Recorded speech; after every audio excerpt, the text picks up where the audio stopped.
सरकार जहां 100 दिन की उपलब्धि बता रही है, सरकार को वहीं 5 साल 100 दिन की उपलब्धि बतानी चाहिए थी। और सबसे बड़ी उपलब्धि की पोल तो तब खुल गई जब उनके डिप्टी सीएम लखनऊ छोड़ करके गए और जब वापस आए तो उन्हें पता लगा कि उनसे बिना पूछे ही ट्रांसफर हो गए।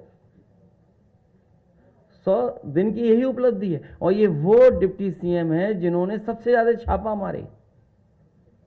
अगर हम पीछे मुड़ करके देखें, जहां जहां गए, जहां जहां कमियां देखी गई, अगर किसी पे भी कार्रवाई डिप्टी सीएम कर गए हो तो बता दीजिए। इसका मतलब यह है कि सरकार को पीछे से कोई चला रहा है। तो 5 साल और 100 दिन की उपलब्धि यही है कि सरकार को पीछे से कोई चला रहा है। भ्रष्टाचार चरम सीमा पर है, अन्याय चरम सीमा पर है।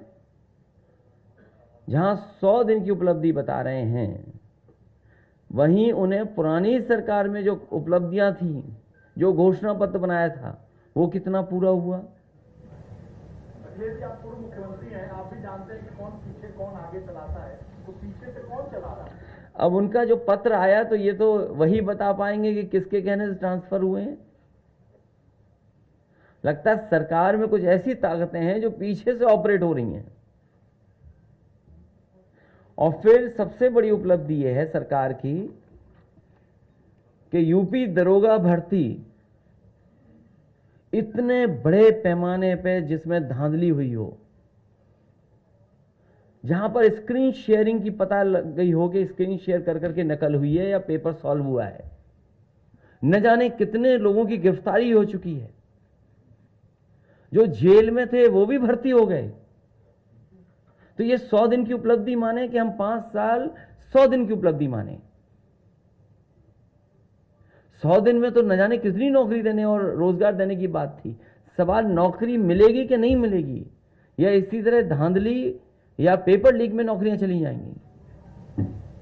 मुख्यमंत्री कह रहे हैं कि 2017 से पहले उद्योग लगाना उत्तर प्रदेश में सपना था, अब बहुत बड़े पैमाने पर उद्योग लग रहा है। जो अभी हाल में फीता काटेंगे वो भी समाजवादियों की उपलब्धि पुराने साल की। जो आज हम और आप बैठे हैं, इसके बाद जो पहला फीता कटेगा,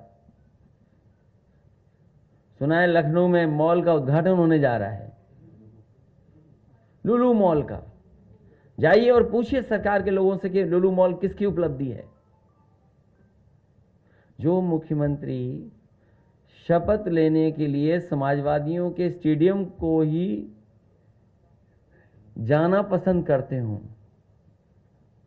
उन पर कौन सी उपलब्धि है। सदस्यता अभियान चलेगा, पार्टी के वरिष्ठ नेता जिले स्तर पे या मंडल स्तर पे जाकर के सदस्यता अभियान चलाएंगे। कितने सदस्य बने हैं ये बाद में जानकारी हम आपको दे देंगे कि इतने सदस्य बने। और आज के समय पर जो टेक्नोलॉजी है, चाहे आपको ऑनलाइन रजिस्टर कराने का या सदस्य बनने का मौका मिले, ऐप के माध्यम से मौका मिले, तो सब एक जगह पूरा डेटा इकट्ठा कर करके आपको जानकारी दे देंगे कि कितने सदस्य बने हैं और किस एज के सदस्य बने हैं। नहीं, ऐप लॉन्च नहीं किया, ऐप हमारे पास है पहले से। ऐप को बनाना या ऐप के साथ जोड़ना कोई बहुत बड़ी चीज नहीं है, इसलिए मैंने ठीक नहीं समझा कि ऐप को लॉन्च कर दें। कहो तो अभी ऐप डिस्प्ले कर दूं मैं। अभी चुनाव नहीं है। समाजवादी पार्टी का मानना है कि जाति जनगणना होनी चाहिए, और हमने तो अपने घोषणा पत्र में और कई मौकों पर कहा था कि सरकार बनने के 3 महीने के बाद जाति जनगणना होगी। जब बड़े बड़े डेटा सेंटर बन रहे हैं, कल को सवाल आप पूछोगे डेटा सेंटर क्यों चाहिए, कल को आप कहोगे आर्टिफिशियल इंटेलिजेंस खत्म होनी चाहिए। आर्टिफिशियल इंटेलिजेंस क्या है, डेटा सेंटर में क्या होगा, क्या कलेक्ट करेंगे डेटा सेंटर में आप।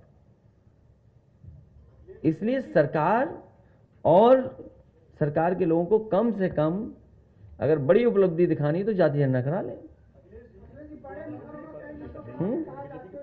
नहीं, बीजेपी, अब वो मैं नहीं जानता कि बीजेपी पे डेटा है कि नहीं। सरकार भी कहती है सरकारी आंकड़ों के हिसाब से पिछड़ी जाति इतनी है, सरकारी आंकड़ों के हिसाब से ये जातियां इतनी हैं, हमने सरकारी आंकड़े में इस वर्ग को इतना दिया है। ऑथेंटिक क्यों नहीं हो, फैक्ट के साथ क्यों ना हो।